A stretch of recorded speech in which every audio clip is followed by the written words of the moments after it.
I come from a sporting background, and I never liked being referred to as a role model for fans out there, or maybe the team I played for, or whatever. Because I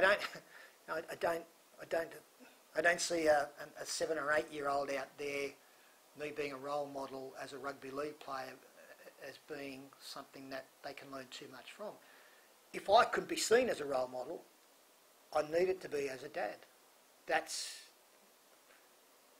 I'm much more comfortable with that, and I try to live up to that as much as I possibly can. And the true role models in our society today are your parents, and that's where you learn so much.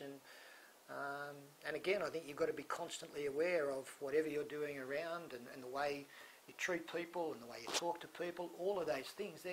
Kids are sponges, and they take it all in.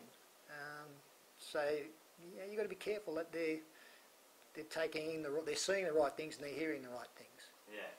But what about your parents? Their influence on, like your father. His influence on you.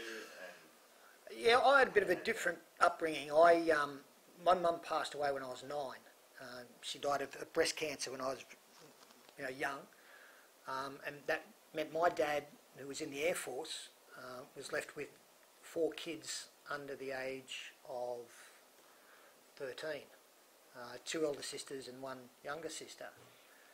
So my parents weren't around, obviously through mum through health, and my dad through working to make a living for us. And so I had a lot of time on my own. Dad was still a big influence because he was a big man. He physically was a big man, and he had a big constitution and a big hunger and a big thirst, and so he was a big thing in my life. And I think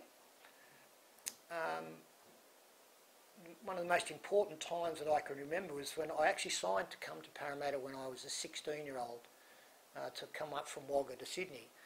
And I remember him putting me on the train to come up and basically saying, "Look, you're a man now," and that had an effect on me. But the fact I felt completely supported, that he didn't make the decision, he kind of left it up to me that, well, this is you, what do you want to follow this course? And so he was supportive. If I'd have said no and stayed in Wagga and done whatever, I knew he was 100% behind me. So I think I was fairly mature fairly early on through necessity, because I looked after myself to a large degree, and that's no detriment to my dad or to my sisters and that, but I had a lot of time on my own hands. I had a good mate who was one of 4 brothers.